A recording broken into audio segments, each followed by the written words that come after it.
नमस्कार दोस्तों, आज हम बात करेंगे मानव विकास पर।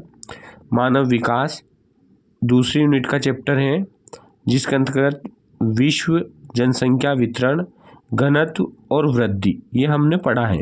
आज है मानव विकास। टोटल इस यूनिट में से 9 अंक के प्रश्न पूछे जाएंगे। 9 अंक के प्रश्न पूछे जाएंगे और मानव विकास भी दूसरी यूनिट है। पहला प्रश्न बनेगा, मानव विकास सूचकांक HDI में प्रथम स्थान पर स्थित देश है। तो यह है नॉर्वे। कौन सा देश है?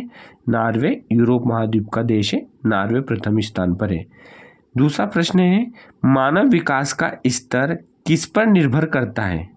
जो मानव विकास का स्तर है वो किस पर निर्भर करता है? वह निर्भर करता है प्रति व्यक्ति आय पर। तीसरा प्रश्न है, सबसे पहले ग्रास नेशनल हैप्पीनेस इंडेक्स प्रस्तुत किया भूटान। अपने पड़ोसी देश है भूटान, इसने सबसे पहले ग्रास नेशनल हैप्पीनेस इंडेक्स प्रस्तुत किया था। अगला प्रश्न है, मानव विकास की अवधारणा निम्नलिखित में से किस विद्वान की देन है? मतलब सबसे पहले मानव विकास की जो अवधारणा है वो किसने दी थी? तो प्रोफेसर अमर्त्य सेन, डॉक्टर महबूब उल हक, एलन और रेडजेल। तो देखो बच्चों, एलन और रेडजेल तो मानव भूगोल से संबंधित विद्वान हैं। अमर्त्य सेन और महबूब उल हक में से एक हो सकते हैं।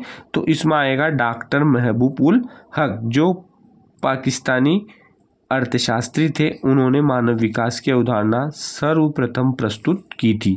उसके बाद अगला प्रश्न आएगा बच्चों, मानव विकास प्रतिवेदन या सूचकांक कब निर्मित किया गया था? मतलब ये कब, सबसे पहले कब बनाया गया था?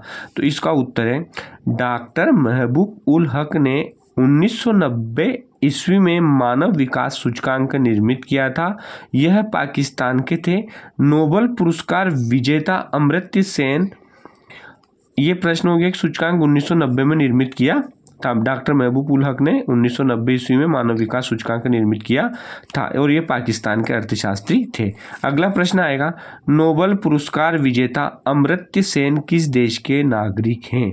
तो देखो बच्चों, अमर्त्य सेन जो भारत के नागरिक है, परंतु ये भारत में नहीं रहते हैं, ये इंग्लैंड में रहते हैं। बहुत दिनों से ये विदेश में रह रहे हैं, परंतु इन्होंने भारत की नागरिकता नहीं त्यागी और ये नोबेल पुरस्कार विजेता हैं। और 1998 में तो इनको नोबेल पुरस्कार मिला और 1999 में इन्हें भारत रत्न प्राप्त हुआ था। मानव विकास के मापन के 3 प्रमुख क्षेत्रों को स्पष्ट कीजिए। तो देखो, मानव विकास के 3 प्रमुख क्षेत्र हैं, स्वास्थ्य, शिक्षा और संसाधनों तक पहुंच। बहुत ही IMP क्वेश्चन है, बहुत ही इंपॉर्टेंट क्वेश्चन है, इसको रट लेना, नहीं तो बाद में पछताओगे। इसलिए मानव विकास के 3 प्रमुख क्षेत्र है, स्वास्थ्य, शिक्षा और संसाधनों तक पहुंच। स्वास्थ्य, यह सूचक जन्म के समय जीवन प्रत्याशा को दर्शाता है। जीवन प्रत्याशा को दर्शाता है। जीवन प्रत्याशा का मतलब होता है एक व्यक्ति की औसत अनुमानित आयु जन्म के समय। जैसे मान लो 2021 के बच्चे की जीवन प्रत्याशा है 69 वर्ष 4 महीने, ये उसकी जीवन प्रत्याशा है। उच्चतर जीवन प्रत्याशा का अर्थ है कि लोगों के पास अधिक उम्र तक जीने तथा अधिक स्वस्थ जीवन जीने के अधिकार के अवसर हैं। मतलब इसका मतलब है कि व्यक्ति के पास जितनी अच्छी स्वास्थ्य सुविधाएं होगी, जितना अच्छा उसको खाना मिलेगा, उतना ही वो अधिक अपने जीवन को यापन करेगा। और जीवन प्रत्याशा क्या है? औसत आयु, औसत अनुमानित आयु, एक व्यक्ति के जीवन की औसत अनुमानित आयु। शिक्षा, शिक्षा का मतलब होता है कि उस देश के नागरिक कितने पढ़े लिखे हैं, कितने बच्चों का एडमिशन स्कूल में हुआ है। अगर ज़्यादा से ज़्यादा एडमिशन होगा, ज़्यादा उस देश के पढ़े लिखे होंगे, तो वहाँ का मानव विकास अधिक होगा।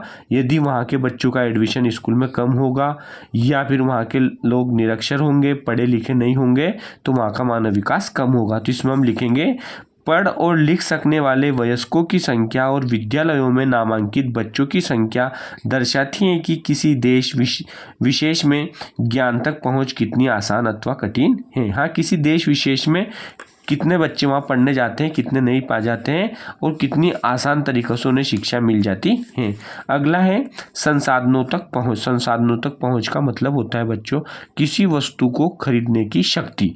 मतलब कोई मूलभूत आवश्यकता की वस्तुएं उसको कितने व्यक्ति खरीद सकता है, क्रय कर सकता है, क्रय मतलब खरीदना, क्रय शक्ति के संदर्भ में पाया जाता है जिसे संयुक्त राज्य अमेरिका की मुद्रा डॉलर में मापा जाता है। संसाधनों तक पहुंच का मतलब होता है कोई वह व्यक्ति जो अपनी मूलभूत आवश्यकता की वस्तु को खरीद ले आसानी से, उसको संघर्ष ना करना पड़े, और जो व्यक्ति आसानी से खरीद लेता है उस देश का विकास उतना ही ज़्यादा होता है। इसी प्रकार यूएनडीपी का पूरा नाम क्या है? यूनाइटेड नेशनल डेवलपमेंट प्रोग्राम, संयुक्त राष्ट्र विकास कार्यक्रम। 1 नंबर का बहुत फेवरेट क्वेश्चन है, यूएनडीपी का पूरा नाम बताइए। तो आपको बोलना है यूनाइटेड नेशनल डेवलपमेंट प्रोग्राम। विकास का अर्थ गुणात्मक परिवर्तन है जो मूल्य सापेक्ष होता है। ये रिक्त स्थान में पूछ सकता है। विकास का अर्थ गुणात्मक परिवर्तन है जो मूल्य सापेक्ष होता है। मानव विकास के उपागम बताइए। इसमें 3 आ जाएगा, कल्याण उपागम, आय उपागम, क्षमता उपागम। मानव विकास के 4 स्तंभ बताइए। समता, सतत पोषणीयता, उत्पादकता, सशक्तिकरण। यही इस चैप्टर से महत्वपूर्ण प्रश्न बन रहे। इस यूनिट में सबसे महत्वपूर्ण प्रश्न ये लग रहा मुझे तो, एक तो महबूब उल हक, मानव विकास सूचकांक सर्वप्रथम किसने दिया था? डॉक्टर महबूब उल हक।